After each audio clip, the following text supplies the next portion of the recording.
ASM Academy committed towards your success always. और मैं ऐसा क्यों कह रहा हूँ? क्योंकि आज का जो हम टॉपिक पढ़ने वाले हैं वो 11th क्लास के स्टूडेंट्स के लिए बहुत क्रूशियल है, बहुत इंपॉर्टेंट है। उसमें हम क्या करेंगे, हम लोगों ने ग्राफ्स पहले पढ़े हुए हैं, राइट। आज हम क्या करेंगे, कुछ फंक्शंस पढ़ेंगे और उनके कुछ इंपॉर्टेंट ग्राफ्स भी पढ़ेंगे। ये जो हम पढ़ने वाले हैं, जिस भी सॉफ्टवेयर की हेल्प से हम पढ़ेंगे, वो सॉफ्टवेयर हमने परचेज किया है रिसेंटली। उसकी खास बात क्या है, आप जो भी फंक्शन देखना चाहो वो उस फंक्शन को क्लियरली आपको आपकी स्क्रीन पे प्लॉट करके दिखा देगा। क्या होता है कि सॉफ्टवेयर्स ने कुछ फ्री अवेलेबल होते हैं, राइट। वो फ्री में क्या होता है, वो 2D में दिखा देगा, एक टाइम पे 3D में नहीं दिखा पाएगा, 2D में दिखा दिया 3D में नहीं दिखाएगा, 3D में दिखा दिया 2D में नहीं दिखा पाएगा, या वो हैंग हो जाएगा। पर जो सॉफ्टवेयर हम यूज़ करेंगे वो स्पेशली सिर्फ और सिर्फ ASM अकेडमी के स्टूडेंट्स के लिए है। अभी तक करनाल में कोई भी इंस्टीट्यूट इसका यूज़ नहीं कर रहा है, स्पेशली आप सभी के लिए मैं मंगवाया है। तो हम क्या करने वाले हैं, बेसिकली आज हम कुछ फंक्शंस पढ़ेंगे और उनके ग्राफ पढ़ेंगे, ठीक है। उन फंक्शंस को, ग्राफ्स को हम एक बार बोर्ड पे पढ़ेंगे और उसके जस्ट बाद ही हम फिर उस सॉफ्टवेयर में पढ़ेंगे कि इसको हम कैसे अच्छे से विजुअलाइज कर सकते हैं 2D में, 3D में, और एक टाइम पे 2D में भी और 3D में भी, ठीक है। अगर आज समझ में आ गए ना, अगर आप मतलब बल्ले बल्ले है, फिर तो ग्रेजुएशन, पोस्ट ग्रेजुएशन, 12th में भी इनका यूज़ होता है, फिर ग्रेजुएशन में यूज़ होगा, फिर पोस्ट ग्रेजुएशन में यूज़ होगा, फिर PhD में, फिर पोस्ट डॉक में। जब तक जीवित हो तब तक तो यूज़ होना ही होना है इनका, ठीक है। तो ज़्यादा बातें ना करते हुए चलो चलते हैं हमारे नेक्स्ट टॉपिक की तरफ। Hello and welcome to the next lecture. तो प्रीवियस लेक्चर्स में हम लोगों ने पढ़ा था डोमेन क्या होता है एक फंक्शन का, और रेंज क्या होता है, राइट। एक फंक्शन है f is a function from A to B, तो जो A होता है वो क्या होता है, डोमेन होता है, और जो B क्या होता है वो कोडोमेन होता है, ठीक है। तो आज हम जो करने वाले हैं ना, वो चीज़ बड़ी मज़ेदार है, बहुत इंटरेस्टिंग है, आप लोगों को बड़ा मज़ा आएगा हाथ गंदे करने में। क्यों? क्योंकि ये चीज़ें ना हम पहले पढ़ चुके हैं। मतलब हम लोगों ने क्या किया था, हम लोगों ने 9th 10th में ना ग्राफ्स बनाए थे, है ना। हम लोगों ने क्या किया था, पेन पेंसिल उठाया, ग्राफ पेपर लिया, वो लंबी लंबी लाइनें लगा दी, टेढ़ी मेढ़ी कहीं कहीं घूमते हुए जा रही है ना। पेपर होता था, सारे ग्राफ मेरे को भी चाहिए, मेरे को भी चाहिए, है ना, ग्राफ वाला काम। तो आज हम लोग वो करेंगे। कुछ फंक्शंस हैं हमारे सिलेबस में, कुछ पर्टिकुलर फंक्शंस हैं, उनके बहुत स्पेशल फंक्शन हैं, इतने स्पेशल हैं कि उनको कुछ नाम दिए गए हैं फंक्शंस को। तो आज हम उन फंक्शंस के बारे में पढ़ेंगे, उनका डोमेन रेंज देखेंगे, और उन फंक्शंस का मोस्ट इंपॉर्टेंट ग्राफ प्लॉट करेंगे कि ग्राफ प्लॉट कैसे होता है। तो देखो, इसके पीछे ना एक बड़ी मजेदार कहानी है कि ये ग्राफ आए कहाँ से। कभी सोचा है कि जो तुम पेन पेंसिल से लगे रहते हो उसको रब करने में, दोबारा ड्रॉ करने में, ये आया कहाँ से, ठीक है। तो एक मैथमेटिक्स में बड़ी पुरानी थ्योरी है, कहते हैं कि कोई कहता है कि जो ग्राफ्स हैं मैथमेटिक्स में वो ऑयलर ने दिए थे, लियोनार्ड ऑयलर ने। कोई कहता है नहीं भाई, जो मैथमेटिक्स में ग्राफ हैं वो तो रेने डिकार्टे ने दिए थे, ठीक है। तो बड़ी ना, मतलब कुछ अलग अलग सेट ऑफ पीपल है जो यूलर को फॉलो करता है, जो डेकार्टे को फॉलो करता है, सबका अलग अलग मानना है कि नहीं भाई वो तो इसने दिए थे, ठीक है। वो कहता है नहीं भाई तुम लोग गलत हो, इसने, जैसे होते हैं ना सलमान खान और शाहरुख खान वाले, कोई कहता है सलमान बेटर, कोई कहता है शाहरुख बेटर। तो ऐसे चलता रहता है इनका भी, ठीक है। तो बेसिकली ग्राफ में होता क्या है, क्या करते हैं हम, जो भी हमारे पास इक्वेशंस होती हैं उनको हम प्लॉट कर देते हैं एक पेपर पे। उस पेपर पे एक एक्स एक्सिस होती है, एक वाई एक्सिस होती है, हम उसे प्लॉट कर देते हैं यूजिंग अ पेंसिल और अ पेन, है ना। तो आज हम वही कुछ करेंगे। कुछ इंपॉर्टेंट फंक्शंस हैं आपके सिलेबस में जो काफ़ी इजी है और काफ़ी ही इंटरेस्टिंग है, और हमें नेक्स्ट जो 12th क्लास है उसमें उनका यूज़ भी काफ़ी होगा, ठीक है। तो आज का जो लेक्चर है बड़े ध्यान से देखना, बड़ा रिलैक्स होकर देखना। ग्राफ्स हम पढ़ने वाले हैं, कुछ स्पेशल फंक्शंस पढ़ेंगे, उनका पर्टिकुलर नाम है, उनका डोमेन रेंज देखेंगे, ठीक है, और फिर उनका हम ग्राफ देखेंगे। तो चलो आज का लेक्चर स्टार्ट करते हैं। Some important functions and their graph, ठीक है। चलो, तो हम उसको ना दो तरीकों से देखेंगे ग्राफ को। हम क्या करेंगे, पहले तो हम ना यहाँ पे बोर्ड पे बनाएंगे, और फिर एक सॉफ्टवेयर की हेल्प से देखेंगे ग्राफ को बेटर विजुअलाइजेशन के लिए हम कैसे देख सकते हैं, ठीक है। तो ग्राफ को हम दो वेज में देखेंगे, एक बार बोर्ड पे और एक बार एक सॉफ्टवेयर में। तो पहले हम फंक्शन को डिफाइन कर लेते हैं यहाँ पे, उस फंक्शन ग्राफ यहाँ बनाकर देखते हैं, फिर हम चलते हैं सॉफ्टवेयर में, फिर उसको देखते हैं कि वो वहाँ पे कैसा दिखता है, ठीक है। चलो, तो जो सबसे पहला फंक्शन आ रहा है और सबसे मासूम फंक्शन आ रहा है, सबसे मासूम मतलब बस क्या कहें बेचारे के बारे में, आइडेंटिटी फंक्शन।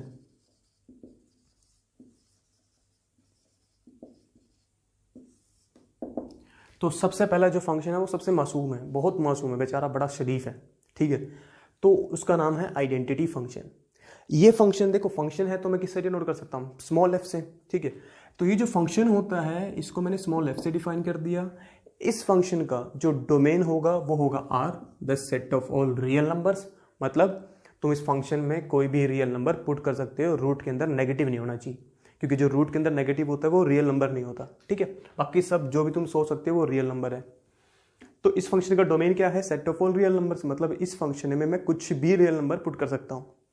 उसके बाद इस फंक्शन का जो कोड डोमेन है वो भी है set of all real numbers. मतलब इस फंक्शन का डोमेन भी set of all real numbers, codomain भी set of all real numbers. हमने प्रीवियस लेक्चर में देखा था कि वो फंक्शन जिसका जो कोड डोमेन होता है वो या तो रियल नंबर या कोई सबसेट ऑफ रियल नंबर हो, उसे बोलते हैं रियल वैल्यूड फंक्शन। उसके साथ साथ अगर डोमेन भी आर में से ही आ जाए, ठीक है, तो उसे क्या बोलते हैं हम, रियल फंक्शन। तो ये एक रियल फंक्शन है, मतलब जिसका डोमेन भी आर में से आ रहा है और कोड डोमेन भी आर में से आ रहा है। अब ये तो है फंक्शन का डोमेन और कोड डोमेन। इसको डिफाइन कैसे किया जाता है, कहता है वो उसको ना ऐसे डिफाइन करता है, F of X is equals to X, ठीक है। कहता है जो तुमने उसमें पुट किया ना वही आंसर आएगा। मैंने बोला था ना मासूम है, शरीफ है, जो तुम नंबर उसको दोगे ना वही नंबर वो वापस कर देगा। मतलब मैंने इसको 1 दिया वो 1 वापस कर देगा, 2 दिया 2 वापस कर देगा, मैंने -5 दिया -5 वापस कर देगा। मतलब ये ना कुछ ऐसा है जैसे मिरर नहीं होता है, सुबह सुबह नहा धो के ना बड़े तैयार हो जाते हैं ना, वैसे ना ड्रायर के साथ ऐसे पंखा से चलाते हैं, वो बॉल वॉल सेट करते हैं ना जेल जो लगा के। तो क्या होता है शीशे में जब हम मिरर को देखते हैं ना, हम उसको ना मिरर को एक ऑब्जेक्ट देते हैं, है ना। वो क्या करता है मिरर, सेम ऑब्जेक्ट आपकी इमेज दिखा देता है। मतलब उसको मैंने एक ऑब्जेक्ट दिया, मैं ही खड़ा हो गया उसके सामने, वैसे उसने इमेज दे दी डिट्टो सेम। तुमने जो पॉइंट इसको दिया, एक्स दिया, वही आंसर आ जाएगा। तो ये मासूम है, कहता भाई जो तुम मुझे दोगे ना, जो तुम यहाँ पुट करोगे वही मैं आंसर दूंगा, है ना। देख लो एग्जाम्पल कैसे बना सकता हूँ मैं इसको। जैसे देखो देखो मैंने एफ ऑफ 1 पुट किया, एक्स की वैल्यू 1 होगी, ये भी एक्स है तो क्या आएगा 1। अब ये ना कहना कि सर ये तो छोटा एक्स है ये बड़ा एक्स है, ऐसा कोई सीन नहीं है, ये एक्स एक्स है, ठीक है। तो 1 पुट करूंगा तो 1 देगा, 2 पुट करूंगा तो 2 देगा, ये -1.9 पुट करूंगा तो -1.9 देगा। मतलब मैं कुछ भी पुट करूँ इसमें सेम आंसर आएगा, राइट। तो जब भी मैं इस फंक्शन को बनाऊंगा, इस फंक्शन को सेट की फॉर्म में लिखूंगा, तो हमेशा पॉइंट्स कैसे आएंगे इसके अंदर, जैसे 1,1 टाइप के, 2,2 टाइप के, 1.00001, 1.0001, कुछ इस प्रकार के आएंगे। मतलब वो जिनका x और y कोऑर्डिनेट बिल्कुल सेम होगा, वो पॉइंट्स आएंगे जिनका x और y कोऑर्डिनेट बिल्कुल सेम होगा, ठीक है। और मजेदार बात ये है ना, तुम ये फंक्शन है ना पहले पढ़ चुके हो 9th क्लास में, ठीक है। ये सब तुम वहाँ पे पढ़ चुके हो, बस तुम्हें इसका नाम नहीं पता था कि इसको आइडेंटिटी फंक्शन बोलते हैं। कहाँ पढ़ चुके हो तुम लोगों ने, 9th क्लास में ना चैप्टर होता है कि लीनियर इक्वेशंस इन 2 वेरिएबल्स, लीनियर इक्वेशंस इन 2 वेरिएबल्स, जहाँ तुमने वो फर्स्ट टाइम वो ग्राफ बनाने सीखे थे, है ना। एक इक्वेशन लिखते थे ax + by + c = 0। कुछ याद आ रहा है ऐसा ऐसा? हम क्या करते थे इसमें, ये एक इक्वेशन होती थी, let suppose x + 2y + 3 = 0। Teacher कहता था बेटा एक टेबल बनाओ ऐसी ऐसी सी, ठीक है, ऐसे एक बार x को 0, एक बार y को 0। x को 0 पुट करूंगा तो मैंने पॉइंट निकाला -3/2, y को 0 पुट करूंगा तो मैंने पॉइंट निकाला -3।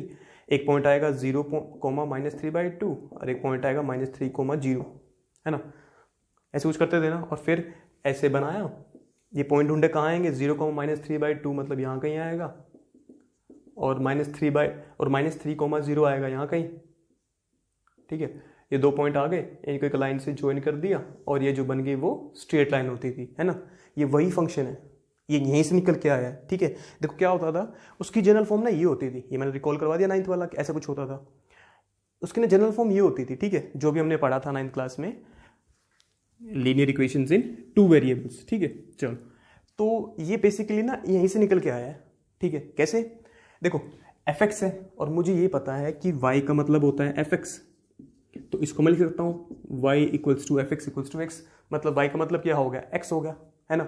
देखो अब मैंने क्या किया, a को तो मैंने पुट कर दिया मेरा -1, b को मैंने पुट कर दिया 1 और c को 0 करना पुट। इसमें a की value -1 × x is -x, b की वैल्यू 1 + y, c की वैल्यू 0 y = x। देख लो y = x, और y को हम क्या बोलते हैं, fx बोलते हैं, तो fx = x। मतलब ये फंक्शन आइडेंटिटी फंक्शन हम पहले पढ़ चुके हैं 9th क्लास में। अच्छा, इसका मतलब तो यार ये नहीं हो गया, अगर ये है, अगर ये फंक्शन हमने पढ़ा है वो ये है, लीनियर इक्वेशंस इन 2 वेरिएबल्स, इसका ग्राफ तो स्ट्रेट लाइन होता है, और अगर ये भी यही चीज़ है तो इसका ग्राफ भी स्ट्रेट लाइन होगा। एग्जैक्टली इसका जो ग्राफ बनेगा ना वो एक स्ट्रेट लाइन बनेगा, ठीक है। इसका जो ग्राफ बनेगा वो क्या बनेगा, एक स्ट्रेट लाइन बनेगा। तो कैसे बनाते हैं ग्राफ, हम कैसे करते हैं, कैसे बनाते हैं, टेबल बनाते हैं ना वैसे, देखो ऐसे बनाते हैं ना हम एक टेबल कि ये x हो गया, ये y हो गया, है ना। एक बार x को पॉइंट दे दो, एक बार y को दे दो, जो वैल्यू आएगी। x को मैंने 1 दिया, x को मैंने 1 दिया तो y की वैल्यू क्या आएगी, देखो x को 1 दिया तो y क्या आएगा, 1 आएगा। ये तो होता है, x को 1 दिया तो y क्या आएगा, 1 आएगा। यहाँ 1 पुट करूँ तो ये क्या आएगा, 1 आएगा ना। ये किसकी वैल्यू है, y की, तो x को 1 दिया तो y भी क्या आएगा, 1, ठीक है। उसके बाद मैंने x को 2 दे दिया तो y भी क्या आएगा, 2 आएगा। तो पॉइंट क्या बनेगा, एक बनेगा 1,1, एक बनेगा 2,2। और अगर ऐसे ही पॉइंट आ गए, इन दो पॉइंट्स में क्या करूँगा, जैसे यहाँ पे बनाया था वैसे ही 2 पॉइंट्स आ गए थे, उनको प्लॉट किया, उनको एक लाइन से ज्वाइन कर दिया। देखो इतना कन्फर्म हो चुका है। ये सिर्फ 2 पॉइंट आने से कन्फर्म नहीं होगा कि ये स्ट्रेट लाइन ग्राफ है, नहीं, इससे तो ये 2 पॉइंट्स मिले हैं, बट मुझे ये पता लग गया है कि जो आइडेंटिटी फंक्शन है वो कुछ इसी फॉर्म का होता है और इसका ग्राफ स्ट्रेट लाइन होता है, फिर तो ये भी स्ट्रेट लाइन बनना चाहिए भाई, है ना। तो इसी की कंफर्म हो गया कि इन 2 पॉइंट से अब जो मैं बनाऊंगा वो एक स्ट्रेट लाइन बनेगा, मतलब इसका जो ग्राफ बनेगा वो क्या बनेगा, एक स्ट्रेट लाइन बनेगा। तो चलो फिर इसका ग्राफ बना लेते हैं।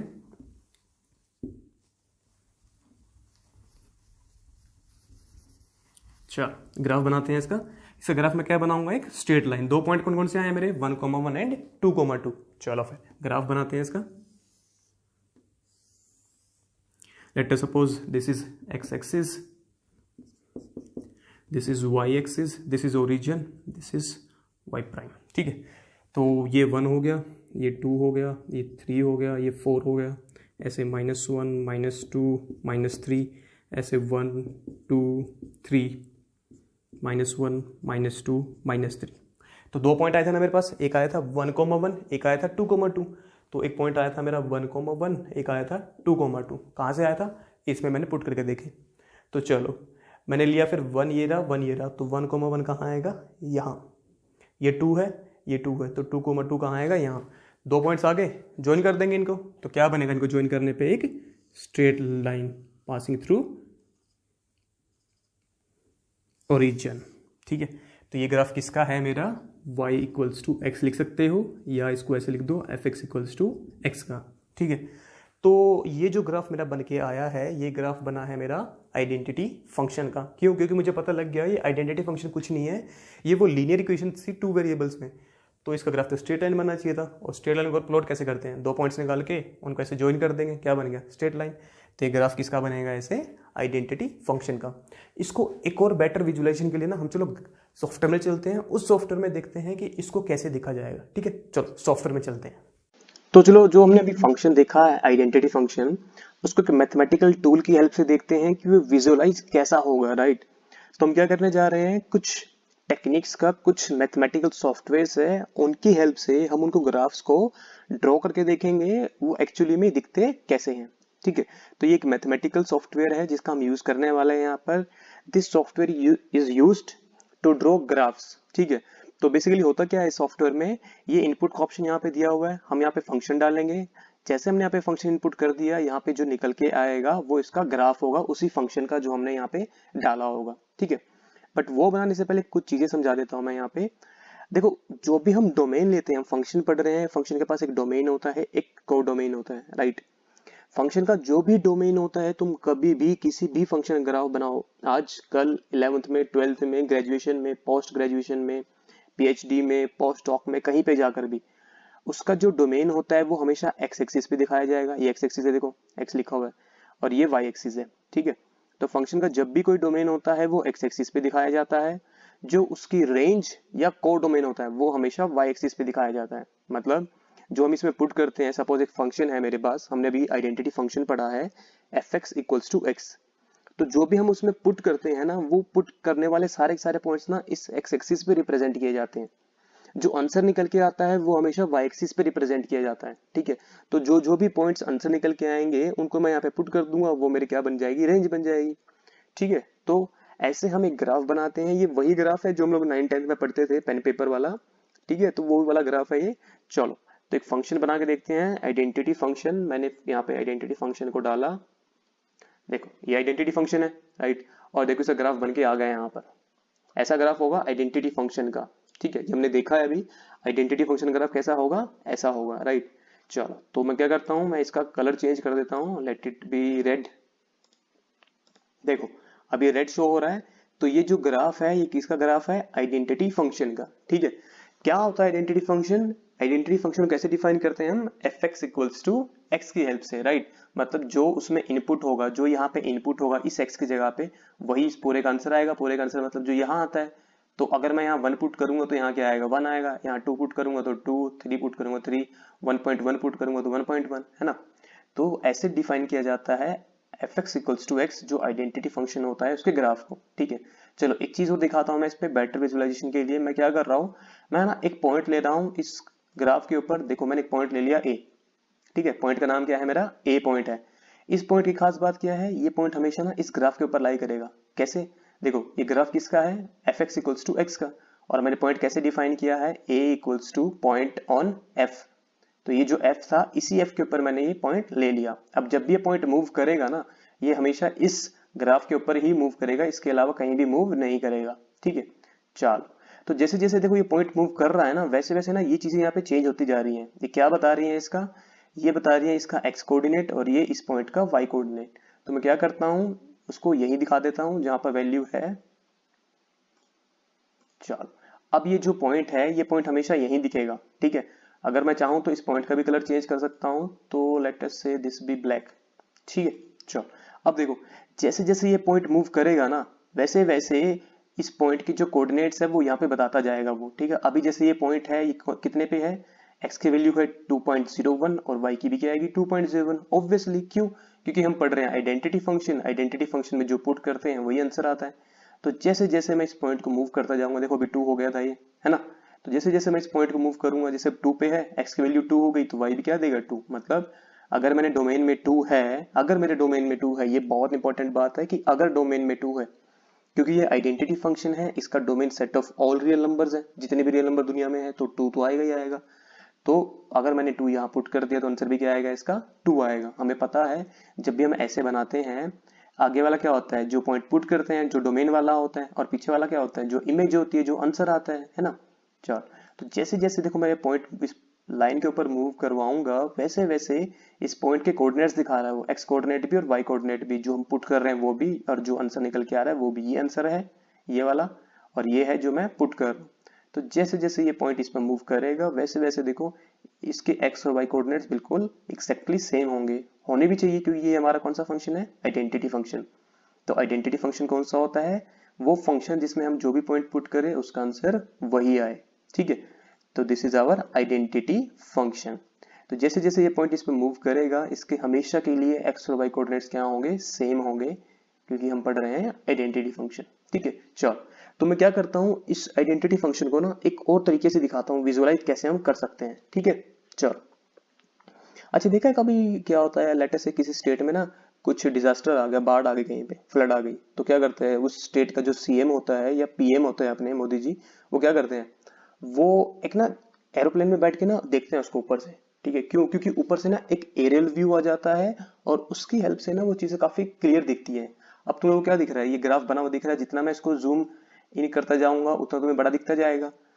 ठीक है, बट इसका एक व्यू और भी तो हो सकता है। इसको अगर मैं एरियल व्यू के हिसाब से देखूं, मतलब इसको मैं 3D में जाके देखता हूँ। अभी हमारे पास 2D है, क्योंकि एक्स एक्सिस है, वाई एक्सिस है, दो ही है हमारे पास एक्सिस, तो 2D हो गया। चलो इसको ना 3D में जाके देखते हैं, ये 3D में दिखेगा कैसे।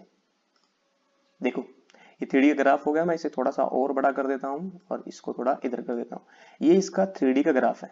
देखो ये एक्स एक्सिस है, ये वाई एक्सिस है, और ये हमने जो यहाँ पे एक्सिस दिख नहीं रही है, देखो ये वाली, ये जेड एक्सिस है, इसको मैंने छुपा दिया है।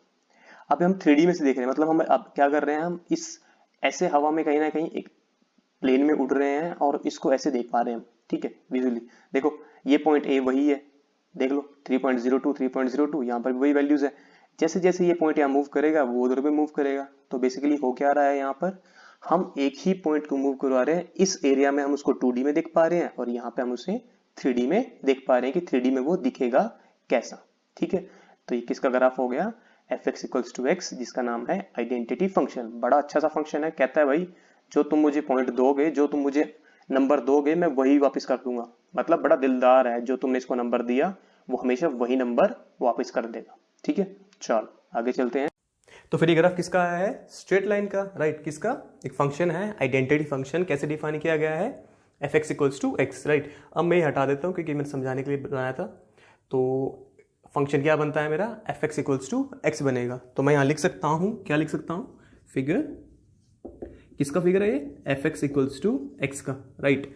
तो ये फिगर बन गया मेरा fx इक्वल्स टू एक्स का। एक चीज़ और, जब भी मैंने इसको ऐसे डिफाइन किया ना, मैं तुम्हें एग्जांपल लेके दिखा है, तो जब भी वो ग्राफ पूछेगा ना, तुम्हें ये सब नहीं लिखना। ये तो सिर्फ मैंने समझाने के लिए बनाया था कि इसको ऐसे भी बनाया जाता है। और ये तुम एग्जाम्पल लिखना चाहो लिख सकते हो। तो तुमसे क्या पूछ सकता है कि what is an identity function. तो आइडेंटिटी फंक्शन क्या होता है? एक ऐसा फंक्शन जिसका डोमेन भी आर होता है, कोडोमेन भी आर होता है, और उसकी डेफिनेशन ऐसी होती है। तो अगर इसको मैं प्रॉपर डिफाइन करना चाहूँ तो क्या क्या कहूँगा मैं इसको? An identity function, or let us say the identity function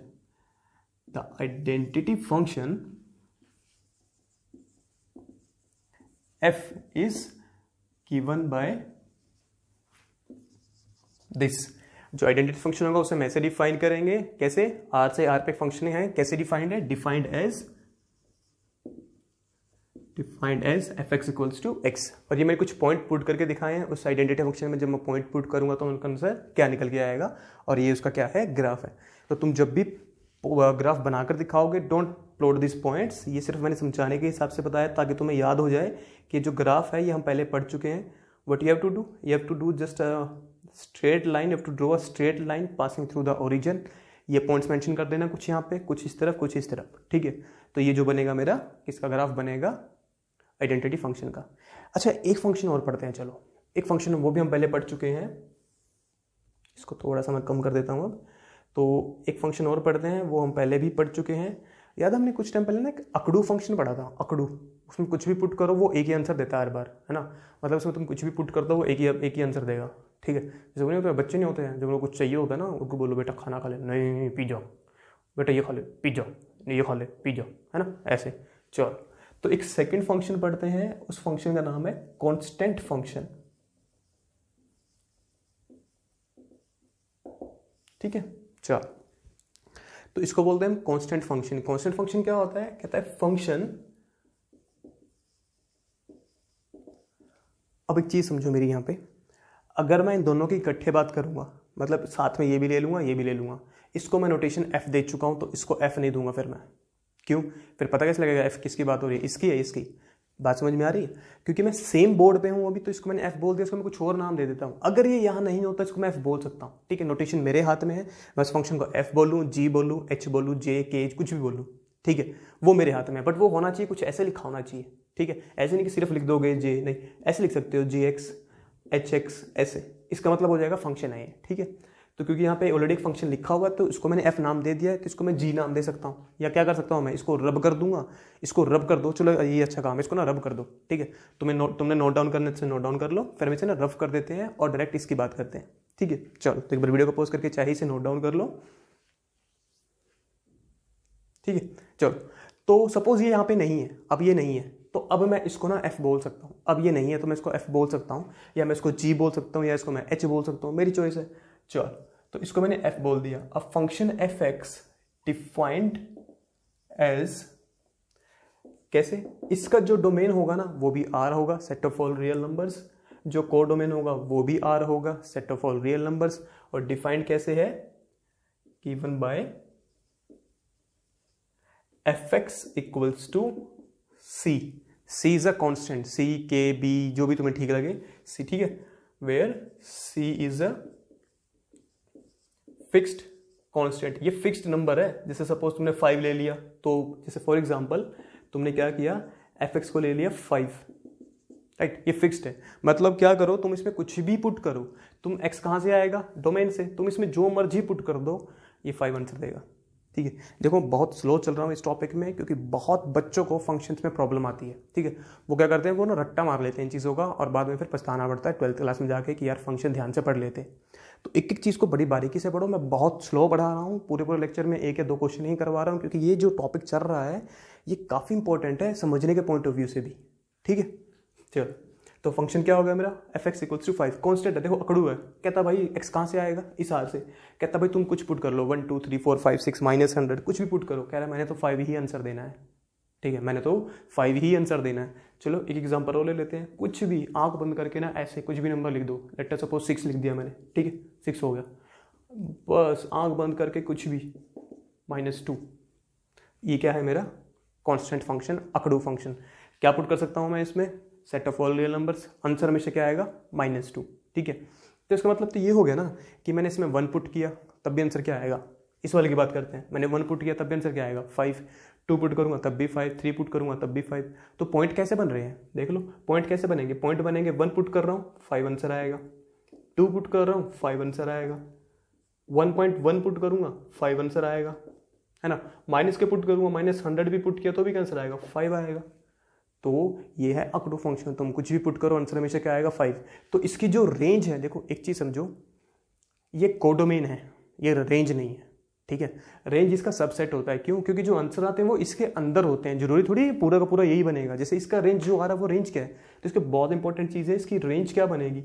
ये कांस्टेंट फंक्शन जो मेरा आया है इसकी रेंज क्या होगी, आंसर क्या आ रहा है एक फिक्स नंबर ना, तो इसकी जो रेंज होगी वो होगी सिंगलटन सी। जैसे ये इसका आंसर क्या रहा था 5, तो इसकी रेंज क्या होगी सिंगलटन 5, ऐसे इसकी सिंगलटन 6, सिंगलटन -2, ठीक है ऐसे। तो ये इसकी रेंज होगी, ये भी इंपॉर्टेंट है, वो पूछ लेता है कि कांस्टेंट फंक्शन की रेंज क्या होगी बताओ। क्यों, क्योंकि हमेशा कुछ भी पुट करूँ एक ही आंसर आ रहा है, तो रेंज में एक ही एलिमेंट जाएगा फिर तो, है ना, तो लिख दिया मैंने ऐसे। अब बात करते हैं इस फंक्शन का ग्राफ कैसा बनता है, ठीक है। एक बार यहाँ देखते हैं फिर सॉफ्टवेयर देखेंगे इस फंक्शन का ग्राफ कैसा बनेगा। देखो एक चीज़ बताओ मुझे, 1 पुट करने पे 5, 2 पुट करने पे भी 5, 1.1 पुट करने पे भी 5, -100 पुट करने पे भी 5। तो एक चीज़ तो फिक्स होगी क्या, कि जब मैं ऐसे ग्राफ बनाऊंगा,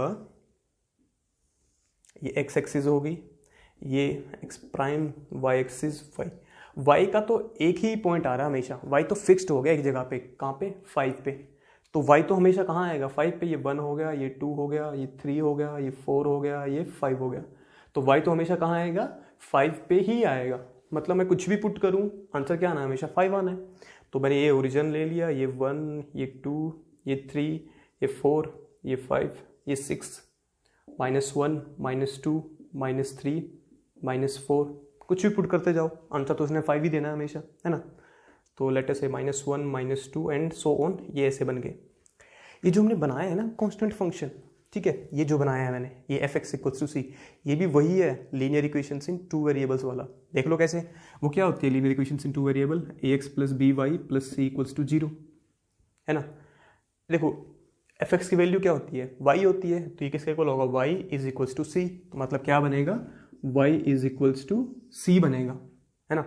अगर y = c बन रहा है तो कहीं पे x तो दिख नहीं रहा, तो x वाला पॉइंट तो क्या होगा 0, पर x तो हमेशा 0 नहीं होता ना, तो उसके कोफिशिएंट को 0 करना पड़ेगा। तो a को 0 पुट कर दिया, राइट, b को मैंने लेट अस सपोज -1 ले लिया, और c को c ही रहने दिया, मैंने छेड़ रहा क्योंकि मैंने यहाँ पे c ही लेट किया है। अगर यहाँ k लेट करता तो c को k मान लेता, ठीक है। पुट करना है इसमें, a की वैल्यू 0 है तो ये पॉइंट तो गया, ये टर्म तो गई, b की वैल्यू -1 तो -y + c = 0, तो y क्या आएगा मेरा c, देख लो y = c।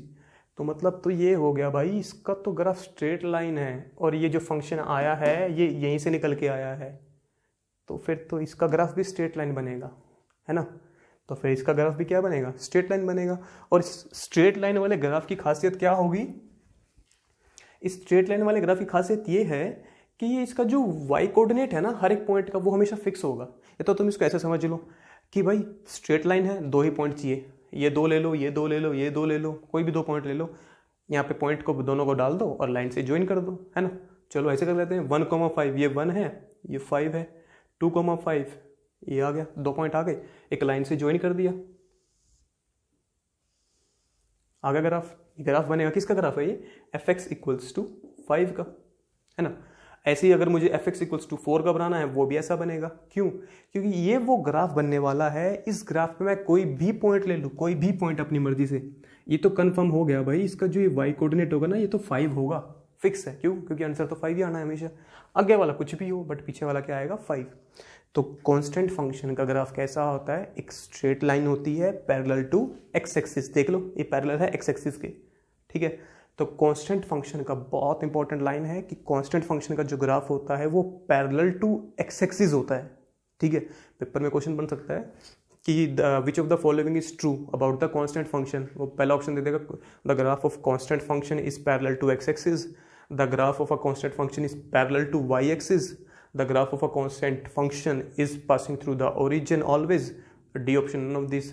देखो constant function graph parallel to X axis हमेशा होगा, तुम कोई भी कांस्टेंट फंक्शन ले लो, F X equals to 5, F X equals to 100, F X equals to 1000, 1 billion, parallel to X axis ही आएगा हमेशा, और परपेंडिकुलर टू वाई एक्सिस आएगा। देखो ये ग्राफ वाई एक्सिस के परपेंडिकुलर है और एक्स एक्सिस के पैरेलल है, लेकिन जब मैं ग्राफ प्लॉट करूंगा मैं ये सब पॉइंट नहीं दिखाऊंगा उस पर, ठीक है। तो क्योंकि ये तो मैंने सिर्फ समझाने के लिए बनाए हैं, ये सिर्फ तुम्हें इसलिए कि तुम्हें ग्राफ समझ में आ जाए कि ये सब चीज़ें हम पहले पढ़ चुके हैं, ठीक है। चलो तो ये इतना लिखो, मैं ऐसे लिखूंगा इसको कि जो ग्राफ बनेगा वो ऐसा बनेगा, ठीक है। इसको एक बेटर अंडरस्टैंडिंग के लिए चलो एक बार सॉफ्टवेयर में जाके देखते हैं कि इसे ग्राफ दिखता कैसे है, ठीक है। यहाँ पे ग्राफ है एफ एक्स इक्वल्स टू 5 का, वहाँ हम 2-3 बना के देखेंगे, F X equals to 5, F X equals to 2, F X equals to -6, ऐसे, ठीक है। चलो सॉफ्टवेयर में चलते हैं। तो चलो ग्राफ बनाते हैं कांस्टेंट फंक्शन का। फंक्शन कैसे डिफाइन होता है, F X equals to some constant, कोई फिक्स्ड नंबर। तो अभी हमने ड्रॉ किया 5 का, देखो जैसे ही मैंने यहाँ पे फंक्शन डाला तभी ये ग्राफ उसका बन के आ गया। ये कौन सा फंक्शन है, constant function F X equals to 5। इस फंक्शन का जो डोमेन होता है वो सेट ऑफ रियल नंबर्स होता है, कोडोमेन भी क्या होता है, set of real numbers, but इसकी रेंज क्या होती है, सिंगलटन 5। क्यों, क्योंकि इसका आंसर हमेशा क्या आएगा, एक फिक्स्ड नंबर 5, ठीक है। चलो तो इसको एक बेटर विजुअलाइजेशन के लिए मैं क्या करता हूँ, एक पॉइंट ले लेता हूँ इसके ऊपर, लाइन के ऊपर। अब ये पॉइंट क्या होगा, मैं इस लाइन के ऊपर लूंगा तो ये this always will represent a point on this line. अब देखो ये पॉइंट जैसे जैसे मूव करेगा ना इसके ऊपर, देखते हैं y का जो वैल्यू है वो क्या रहेगी। तो मैं इसकी वैल्यू दिखा देता हूँ यहाँ पे, नेम एंड वैल्यू 4। और if I have to change the colour, मैं कलर चेंज कर देता हूँ फिर से, अच्छा दिखेगा उससे, रेड में या ब्लैक में, ठीक है। चलो अब देखो ये पॉइंट ना हमेशा इस लाइन के ऊपर मूव करेगा, ये जो हमने ग्राफ बनाया है ना एफ एक्स इक्वल्स टू 5 का। अब देखो जैसे जैसे मैं पॉइंट को मूव करवाऊंगा ये पॉइंट हमेशा इस लाइन के ऊपर मूव करेगा, और जैसे भी ये मूव कर रहा है लाइन के ऊपर, देखो सब कुछ वेरी कर रहा है एक्स में, तो एक्स हमेशा वेरी कर रहा है। नेगेटिव साइड में आ गया तो नेगेटिव -3.01, जैसे जैसे 0 पे जाऊंगा तो 0 आ गया यहाँ पे, है ना। बट जैसे जैसे मैं पॉजिटिव साइड जाऊंगा तब भी चेंज कर रहा है। बट एक चीज है जो फिक्स है यहाँ पे, वो क्या है, वाई कोऑर्डिनेट, दैट इज 5। क्यों, क्योंकि इसका आंसर हमेशा क्या आता है, फिक्स्ड नंबर आता है 5, तो ये तो मूव करेगा ही नहीं कभी भी। देख लो इसको मैं कहीं से भी, अगर कहीं से भी इसको मैं ऐसे जूम करके भी दिखाऊं, कहीं से भी अगर मैं इसको ऐसे लेके आऊं, इसका वाई कोऑर्डिनेट चेक करो, हमेशा फिक्स रहेगा, 5 ही रहेगा, उसके अलावा कुछ नहीं होगा, ठीक है। तो ये कांस्टेंट फंक्शन है, इसका जो भी आंसर आता है वो क्या आता है, हमेशा फिक्स्ड नंबर जैसे इसको डिफाइन किया गया है, ठीक है। चलो एक और डिफाइन करके देखते हैं।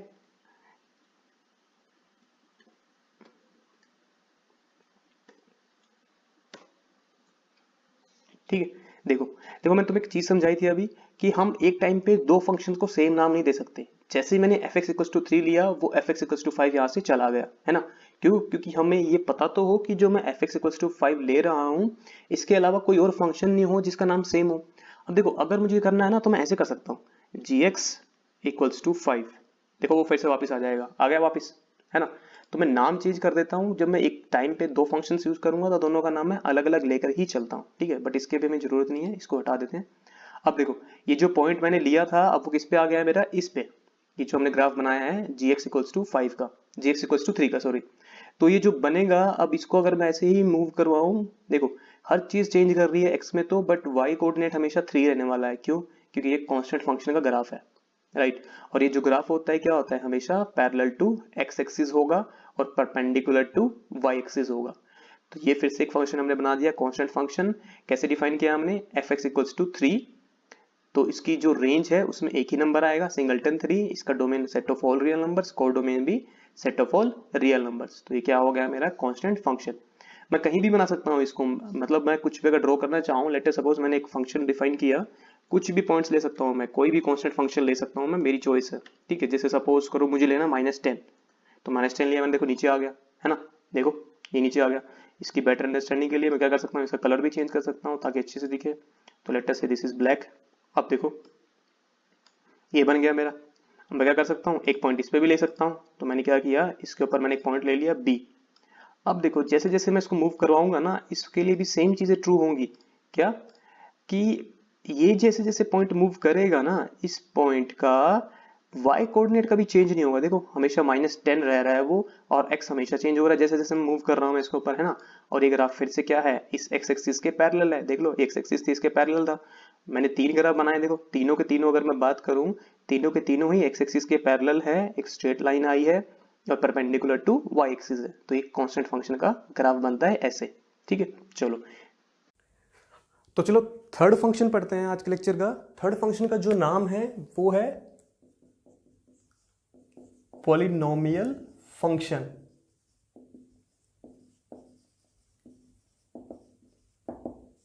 राइट, तो अगर तुम लोगों ने ध्यान से देखा हो ना, हम कुछ कर नहीं रहे हैं खास, हम पुरानी चीज़ों को ही यहाँ पे उनके नाम से डिनोट कर रहे हैं। वहाँ हमें उनका नाम नहीं पता होता था, यहाँ हम उनको नाम दे रहे हैं।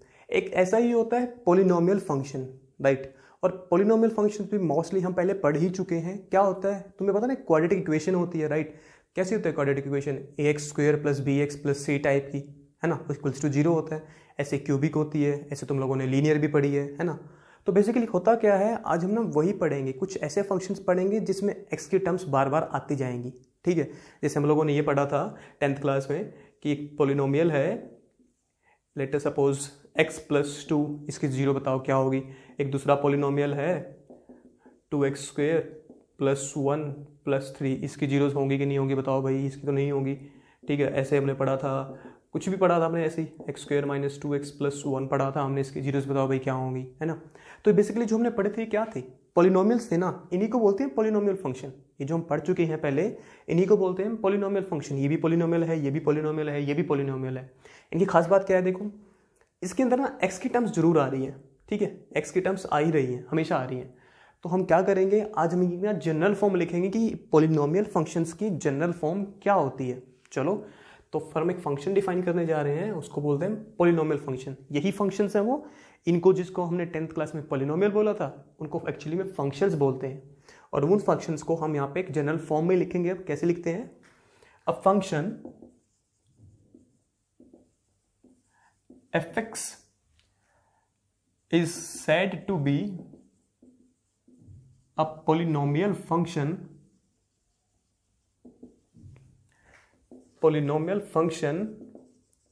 if f is a function from R to R, इसका डोमेन भी क्या है R, कोडोमेन भी क्या है R, डिफाइंड एज, और इसको डिफाइन कैसे किया जाता है, fx is equals to a0 a1x a2x² a3x³ so on an x⁴n। तो ये इसकी जनरल फॉर्म है। देख लो ये a0 a1 a2 a3 an क्या है मेरे, ये कॉन्स्टेंट्स हैं, ठीक है। तो वेयर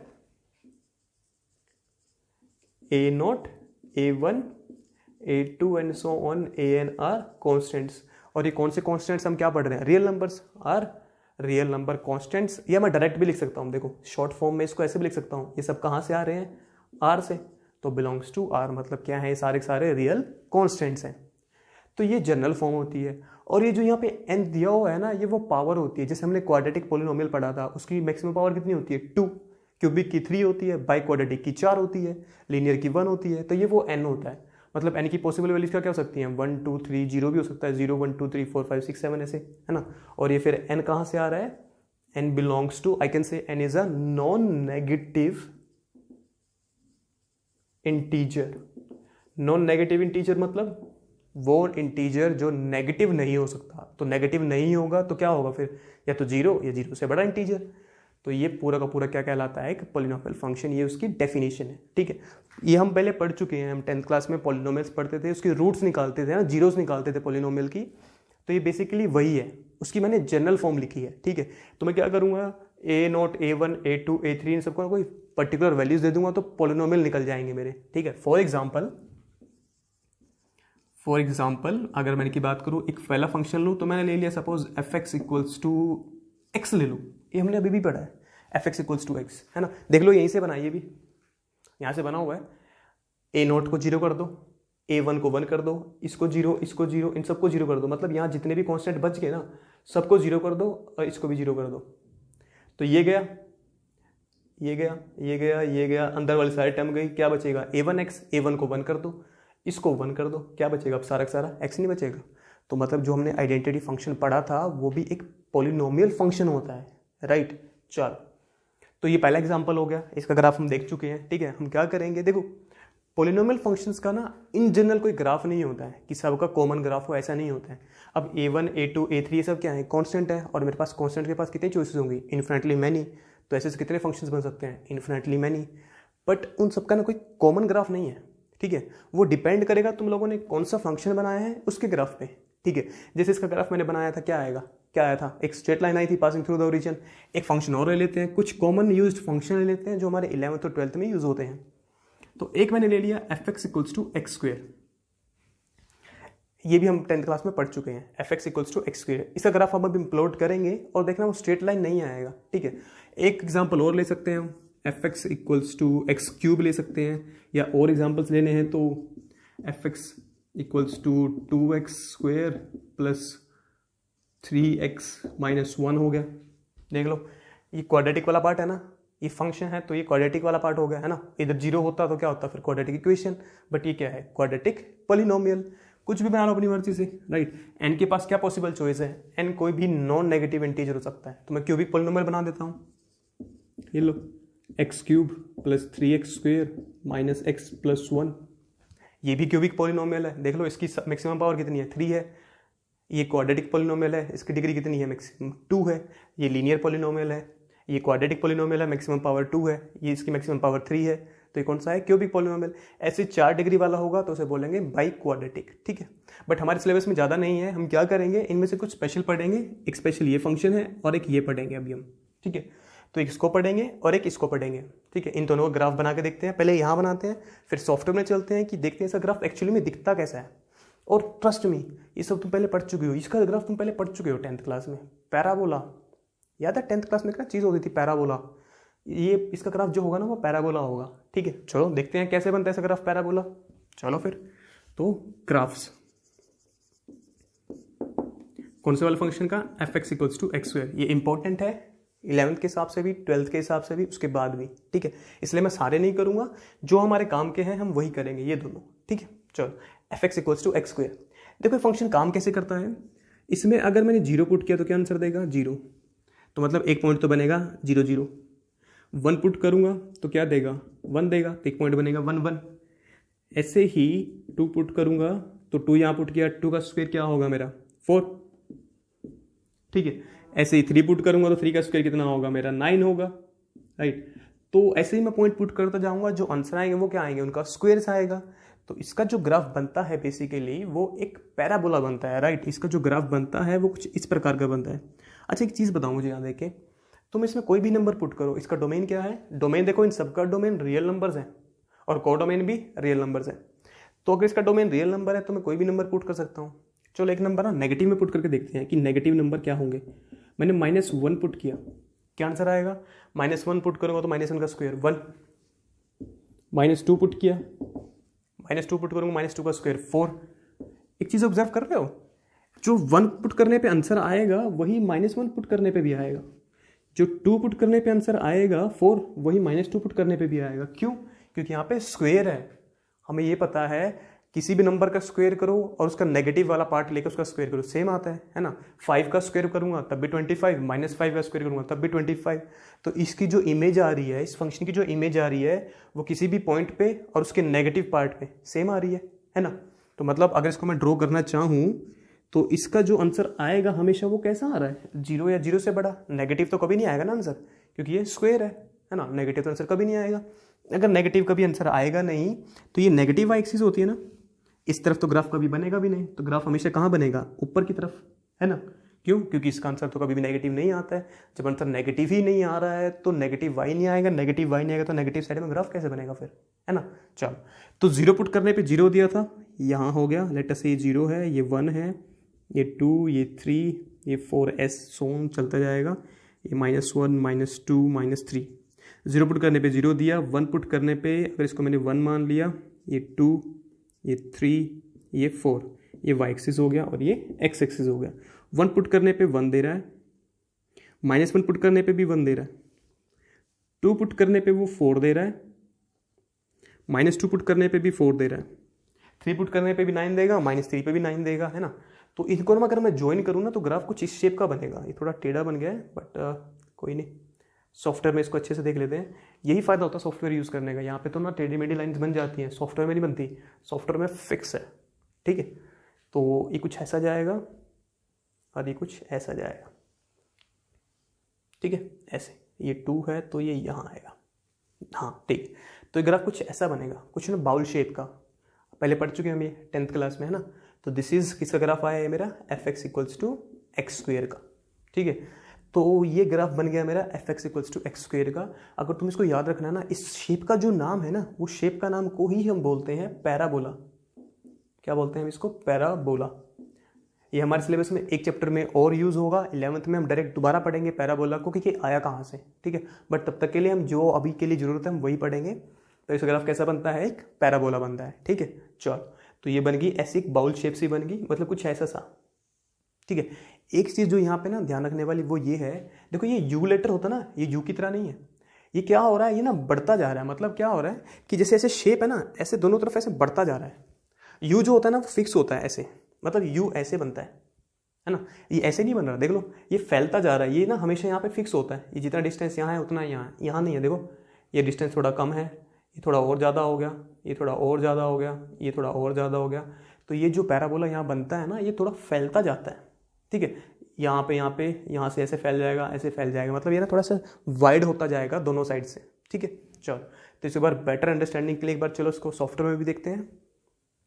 तो चलो इस बार ग्राफ बनाते हैं हम fx equals to X square का। तो मैंने क्या किया, यहाँ पे मैंने फंक्शन इनपुट कर दिया fx is equals to X square, right. तो ये मेरा फंक्शन आ गया कौन सा, fx equals to X square. उसका मैंने ग्राफ बना दिया। देखो शेप ऐसी है जैसे हमने बनाई थी अभी, है ना। और इसकी भी हमने बात की थी, इसके बारे में क्या बात की थी कि जो होता है ना, ये यू शेप नहीं होता है, ये यू शेप से थोड़ा सा वाइड होता जाता है। जैसे जैसे हम ऊपर जाएंगे, जैसे जैसे हम डोमेन के पॉइंट्स पुट करते जाएंगे, ये थोड़ा सा ना दूर होता जाएगा वाई एक्सिस से दोनों तरफ से। देखो यहाँ पे जो ये डिस्टेंस है काफी ज्यादा है, यहाँ पे थोड़ा कम हो गया, यहाँ पे और कम हो गया, यहाँ पे और कम हो गया, है ना, यहाँ पे और कम हो गया, यहाँ पे और कम, और यहाँ पे खत्म ही हो गया। तो यू नहीं है, ये एक शेप है जो यू जैसी दिखती है, बट एक्चुअली में हो क्या रहा है, ये जैसे जैसे हम आगे बढ़ते जाएंगे, जैसे जैसे ये पॉइंट्स हम इस पे पुट करते जाएंगे एक्स एक्सिस पे, ये थोड़ा दूर होता जाएगा किससे, वाई एक्सिस से। देखो बहुत दूर हो जाएगा ये वाई एक्सिस, जैसे जैसे मैं पॉइंट्स लूंगा इसको तो ये काफी दूर होता जाएगा। सो this is the graph of parabola. क्या बढ़ रहे हैं हम, पैराबोला। ठीक है, तो ये ग्राफ है किसका, पैराबोला का।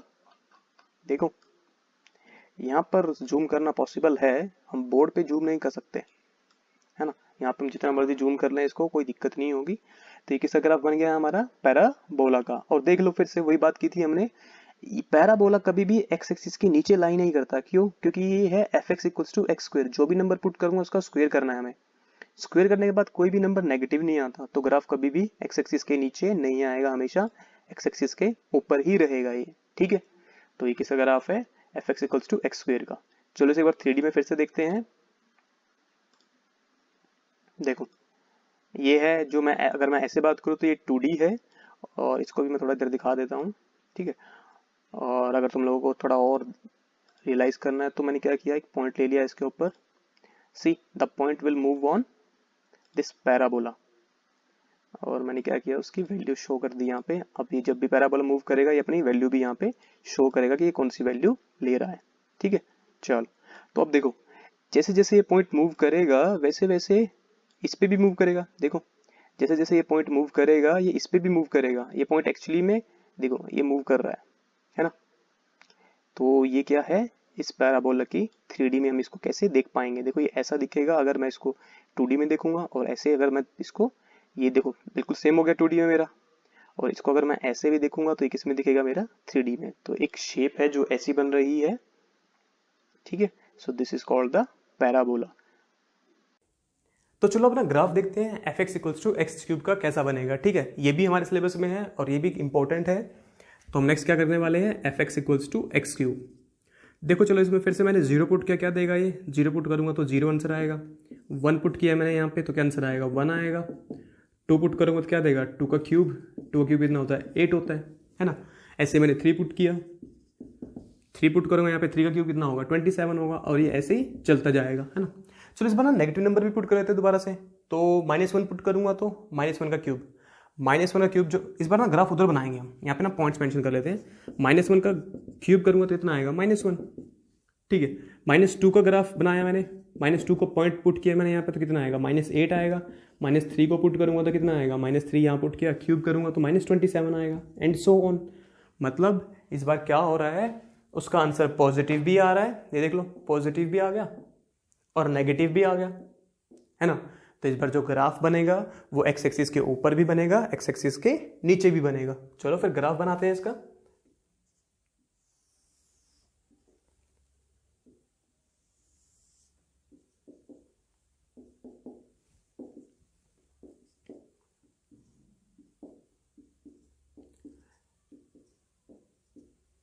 ये मैंने पॉइंट्स यहाँ पे डाल दिए एक्सिस पे, ठीक है। चलो ऐसे वाई एक्सिस पे भी मैंने पॉइंट्स ले लिए, 1 2 3 4 5, थोड़ा सा बड़ा कर लेते हैं, 2 पॉइंट्स ले लेंगे हम इसमें, 6 7 8। ऐसे ही नेगेटिव साइड में भी -1 -2 -3 -4, और इसको भी अगर मैं थोड़ा एक्सटेंड करूँ तो इसको भी चलो कम से कम -8 तक तो लेके चलते हैं, -5 -6 -7 एंड -8, ठीक है। तो अब देखो क्या कर रहा है वो, 0 पे 0 देगा तो एक पॉइंट क्या बनेगा, 0,0, मतलब ग्राफ यहाँ से पास करेगा ही करेगा, है ना। अगला क्या है, 1 पुट करने पे 1 दे रहा है तो पॉइंट क्या बनेगा, 1,1, तो 1,1 मतलब ये पॉइंट हो गया। अगला क्या बन रहा है, 2 पे 8 देगा, x2 y8, तो पॉइंट क्या बनेगा, 2,8, यहाँ पे हो गया। 3,27, फिर से वही एक लिमिटेशन आ गई ना यहाँ पे कि बोर्ड को तो मैं ज़्यादा नहीं कर सकता ना, ऐसे थोड़ी इसको मैं जूम कर दूंगा फ़ोन की तरह स्क्रीन को ऐसे कर करके, नहीं, पर वो हम सॉफ्टवेयर में करेंगे, कुछ तो फ़ायदा उठाएं, पैसे लगाएं भाई। चलो तो ये हो गया मेरा पॉजिटिव साइड में। चलो नेगेटिव साइड में करते हैं, -1 पुट करने पे -1, तो -1 पुट करने पे -1 ये पॉइंट होगा, -2 पुट करने पे -8 यहाँ कहीं जाएगा, है ना। तो इसका जो ग्राफ बनता है ना वो कुछ ऐसा बनेगा,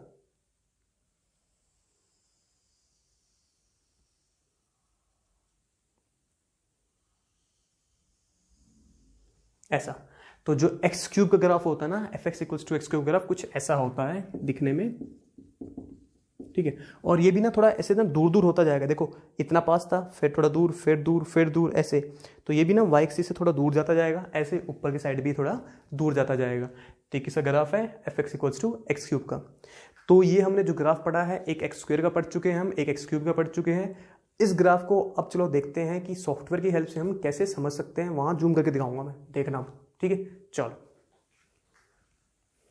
तो चलो प्लॉट करते हैं function fx equals to x cube. तो मैं क्या करूंगा, यहाँ पे इनपुट कर दूंगा function fx equals to x cube, ठीक है। देखो जैसे ही मैंने इनपुट किया फंक्शन मेरा आ गया fx equals to x cube, और बेटर अंडरस्टैंडिंग के लिए मैं इसका कलर चेंज कर देता हूँ टू द ब्लैक।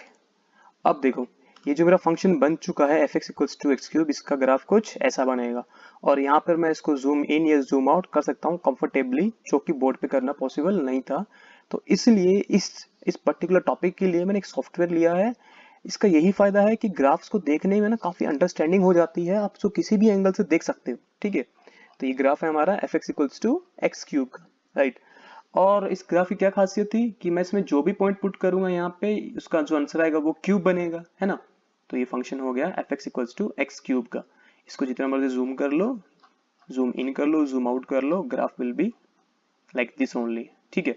तो अगर इसको मैं देखना चाहता हूँ 3D में फिर से, तो मैं इसको देख सकता हूँ। चलो इसको 3D में लेके चलते हैं। Now look at this graph, this looks like the same, है ना, दोनों ग्राफ सेम है। ये भी इस टाइम पे 2D में दिख रहा है, और इसको क्योंकि मैंने जेड एक्सिस बिल्कुल गायब करती है यहाँ से, तो ये भी अभी 2D में दिख रहा है। इसको अगर मैं थोड़ा सा और ऐसे रोटेट करके दिखाऊं तो graph will look like this, right, like this. ये क्या है मेरी, ये एक्स एक्सिस है रेड वाली, और जो ये पीछे ग्रीन दिख रहा है हमें, ये कौन सी एक्सिस है मेरी, ये वाई एक्सिस है। तो ये किसका फंक्शन का ग्राफ हो गया मेरा, fx equals to x cube, ठीक है। चलो तो आई थिंक काफी अच्छे से समझ में आ गया होगा इन दोनों की हेल्प से। एक हमने बोर्ड पे भी करके देख लिया, और हमने एक सॉफ्टवेयर की हेल्प से भी करके देख लिया कि ये जो फंक्शन है इसका ग्राफ कैसा बनेगा। ये जो ग्राफ्स हैं आपके पेपर के हिसाब से इंपॉर्टेंट हैं, आपकी अंडरस्टैंडिंग के हिसाब से इंपॉर्टेंट है, क्योंकि जितने ग्राफ हम अच्छे से समझ पाएंगे अभी, उतना अच्छे से हम 12th में हमें कंफर्टेबली इनके बारे में समझ में आएगा, ग्रेजुएशन हो चाहे पोस्ट ग्रेजुएशन, ठीक है। So this is for today, will meet in the next lecture. Thank you.